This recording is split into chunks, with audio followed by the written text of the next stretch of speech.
gate after you match with them being like really hypersexual, and it's just like, ugh, yeah, no, absolutely not. Despite this, some singles still feel these apps are inescapable. Is it one of these sort of necessary evils to meet people, or would you rather just not deal with them at all? It's like, we're at a place of burnout. Not to mention, it's not a good way to get started when you are starting your dating journey. Yeah. I remember being that person that told, the person that was interested in me in high school, like, you gotta come pick me up from my house. I'm not about to, you gotta talk to my parents and ask them, can you take me outside?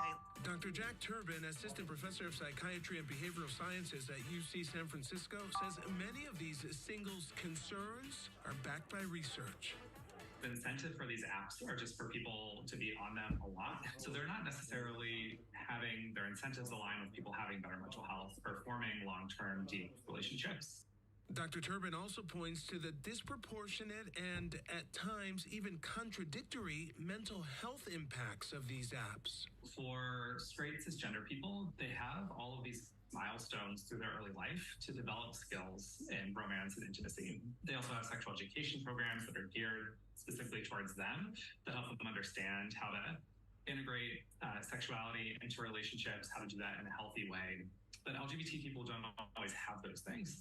And often what they're turning towards are these different apps that allow them to connect with people. The problem is those apps just aren't designed. And yet, despite the drawbacks, walking away isn't easy. The realm of behavioral addictions, we often think about slot machines as the classic example. And the reason slot machines are so addictive is that the rewards come at unpredictable intervals. And some people have compared dating apps, hookup apps to that exact thing, but the reinforcing thing that you're getting is either affirmation or orgasm or some sort of sexual excitement. And we know that those stimuli are really, really rewarding. So it's not surprising that sometimes people get really, really hooked on the apps. Yet some singles are taking a bold step, stopping their swiping in favor of meeting IRL. At this speed dating event in Chicago, daters of all genders and sexualities are welcome, looking to walk away with a chance at love. Hi guys, how you doing? Good, so I've checked everyone in, so I'm gonna start the clock for the dates to officially begin. Katie Conway, founder of Hot Potato Hearts. Apps really were just, they're very disconnected. All you're doing is like looking at people's pictures and judging them. And that was not what I was looking for. I was like looking to just like talk and like connect with people. Technology has, done so many things for us, but it sounds like sometimes going back to the basics can work out. Yes, technology's great. It's awesome. It's super helpful. Who might think, meeting someone in real life, that's so old-fashioned. What did you say to convince some of those people to try that? I would probably ask them why they don't like to have fun. I'm much more like want to meet people in person, Above all else, Katie says the group seeks to create a safe and inclusive community. Maybe I will meet someone to go on dates with, or maybe I'll join a book club or learn about a new podcast or something. It'll just be an intentional night of connecting with different people without any expectations of where it will go. And for those taking notes, we had to ask what some of the green or red flags daters should be looking out for. Big one. Does not have any social media at all. Sorry. Waving red flag. Could be. 2 red flags, 1 green. What are you hiding from? Comes up to you at a bar to ask you out. Oh, green flag all day. Asking to split the bill. If you said, hey, I want to take you out on a date, that means you initiated that you take care of it. I mean, yeah, I'm the same way. Like, that's the, rule I operate under, I think, where I'm taking you out, I'm paying for it. Now, I used to do this, and I don't think it ever worked out, so I wonder what you guys are going to say. Texting immediately after the date. I think it's cute. Because you let me know you made it safely. I must have just been meeting the wrong people back then. That's the thing I hear from everybody is we want to see enthusiasm. We want to see desire. We want to see that you're excited about this because it has become so gamified. It has become so many options. And it's in the spirit of that enthusiasm that we see connections like these paving a path forward in the ever-complex quest for modern love. Chip challenge is pulled from store shelves after a teen's family says he died after eating one of the spicy chips. Answer. We'll take a look by the numbers.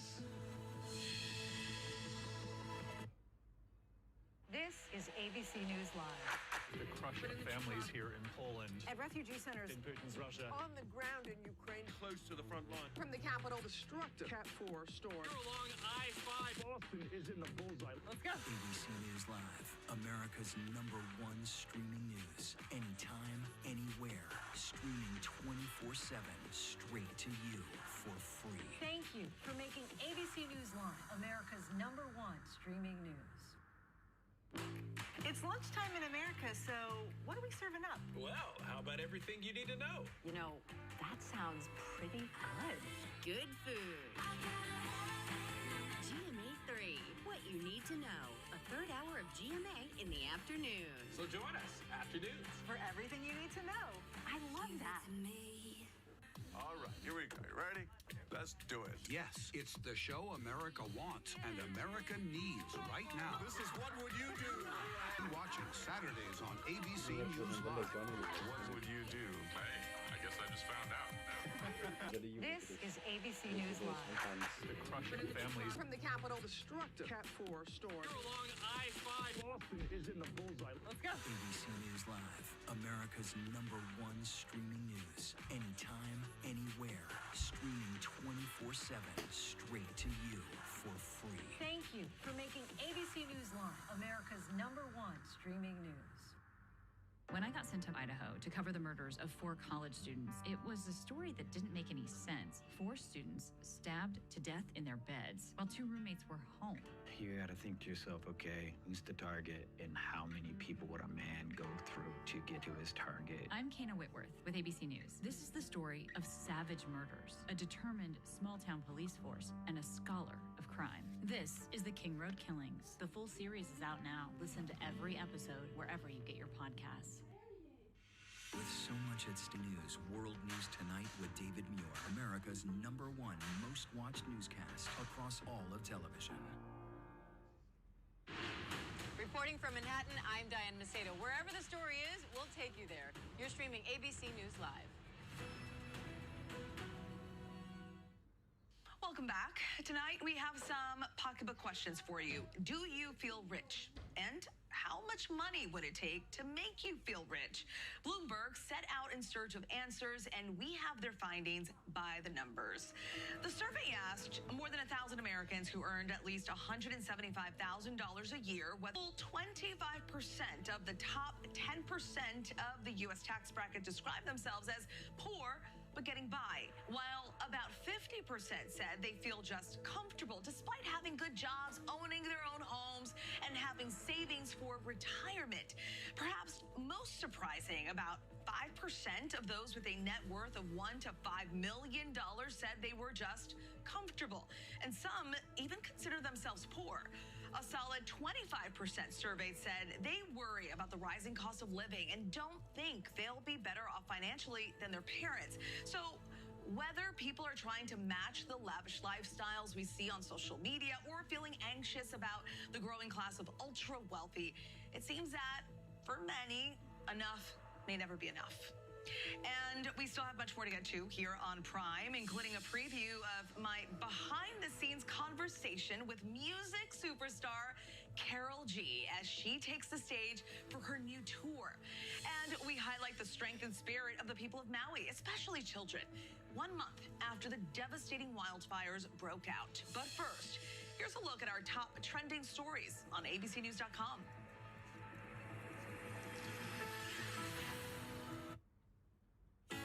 First thing in the morning. There's a lot going on. Everybody in that home is okay. To catch you up with what happened overnight. We are here at Fashion's biggest night out. What's happening today? YouTube has unveiled a new set of policies. What people are talking about, the new ad campaign. Fast, straightforward. With some America This Morning. America's #1 early morning news. On ABC News Live. This is ABC News Live. The crush of families here. I-5. Boston is in the bullseye. Let's go. ABC News Live, America's #1 streaming news. America's #1 streaming news. Any sense? 4 How students. many people would a man go through to get to his target? I'm Kana Whitworth with ABC News. This is the story of savage murders, a determined small-town police force, and a scholar of crime. This is the King Road Killings. The full series is out now. Listen to every episode wherever you get your podcasts. Get ready, America. I really love that. It's time to buy the right stuff. Yes. And save big time, too. The right stuff. Fridays on GMA. You're going to love it. Wherever news breaks.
Their friends have moved away. And now that they're with families living in hotels or wherever they're able to take them in for just a short amount of time and moving, you know, it's like living school in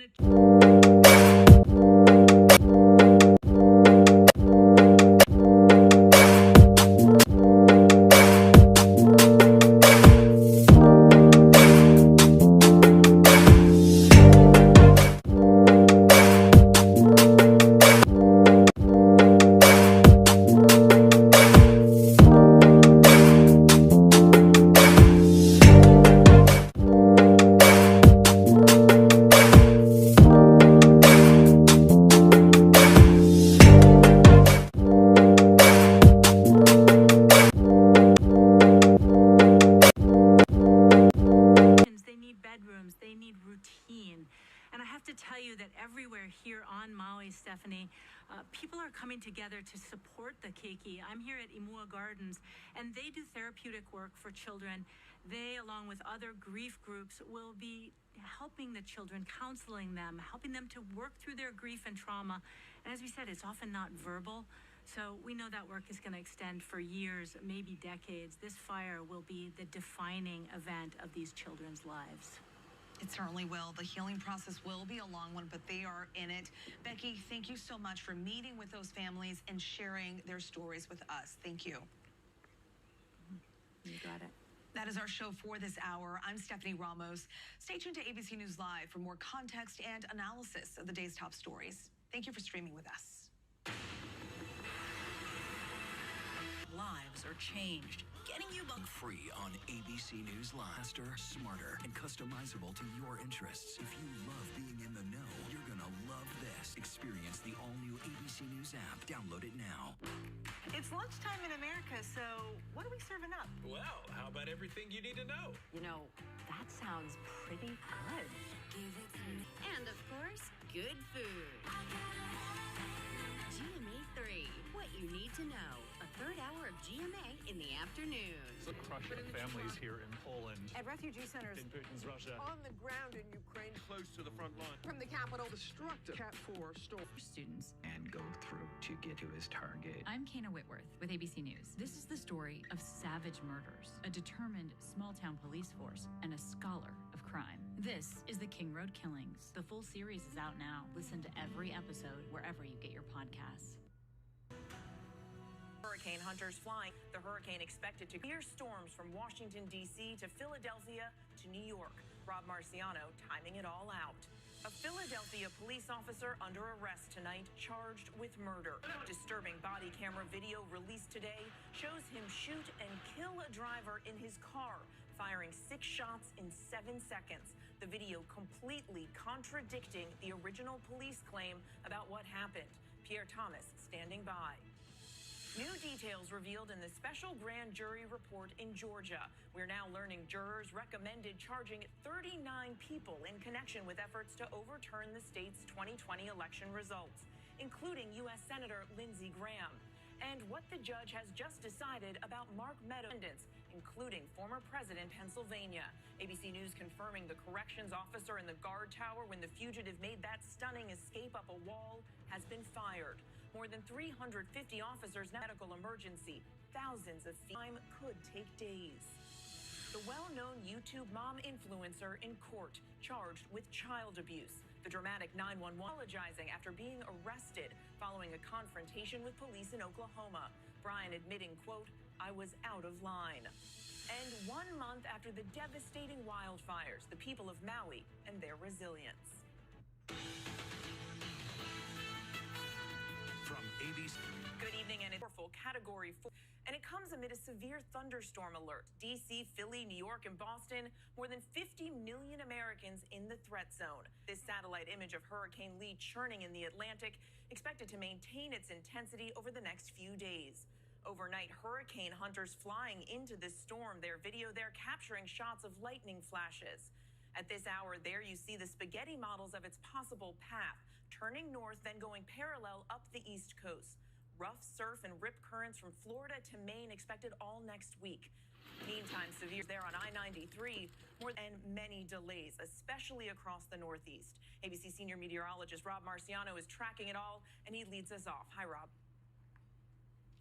Hi, Mary. Well, Lee, a very dangerous hurricane hit a few bumps in the road today, as you'll see here on the satellite picture, but we don't expect it to weaken much more. The eye that was so prevalent yesterday is cloud coverage. They expect it to miss the Caribbean and be somewhere between Puerto Rico, the Turks, and Bermuda Tuesday, Wednesday as a Category 4 or maybe a 3. But that's when it loses its steering currents, and we expect it to drift north. Hopefully that trough in the east keeps it off the East Coast, and that's what most of our computer models do, but that could very well change, and the surf will get rough beginning Sunday, lighting up homes there, flash flooding there and across. So we'll look for more storms to bubble up tomorrow with more through the weekend as we anxiously look towards the Atlantic and Lee. Mary? All eyes on Lee's path tonight. Rob, thank you. Next tonight, the newly released police body camera video of a deadly traffic stop in Philadelphia last month. The officer said he fired because the driver lunged at him with a knife, but that is not what the body camera video shows. The driver never got out of his car. The officer is now charged with murder and other crimes. ABC. Stunning new video tells a story. And today, the moment the 27-year-old Irizarry is hit with police gunfire. Irizarry's caught on this doorbell, jumps out of the vehicle, yelling at Irizarry, firing 6 shots within 7 seconds. Out of the vehicle, dramatically different from what police initially said. The officers gave multiple commands for him to drop the weapon. The male did not. Actually he lunged at the officers. Today, Officer Dahl, a 5-year veteran of the force who is also only 27 years old, turning himself in, charged with multiple felonies. We have been trying to make it very clear that justice is even-handed. It is even-handed if you are powerful or not powerful. But the police union is standing by Dahl, and his attorney claims that Dahl acted to protect himself after his partner yells out, "There was a gun." Fearing that he was going to be the next police officer killed in the streets of Philadelphia, he fired. But there was no gun found, and Irizarry's family says there's no evidence of him attacking police. His aunt telling our WPVI they different. And we still don't know. Today, Dahl was arraigned and released. Met last year to investigate including former President Trump. But last month, the district of U.S. senators, including Republican Lindsey Graham. ABC senior investigative correspondent Aaron Katersky explains. Tonight, we're learning the sprawling racketeering case against former President Trump and his 18 alleged co-conspirators could have included twice as many defendants, including 3 United States, 39 people. We get a fair accounting. Who says the senator tried. I got the sense it. In voting process, I never asked him. Security advisor Michael Joins us now, and Aaron, we have breaking news out of Georgia. The job federal court where they're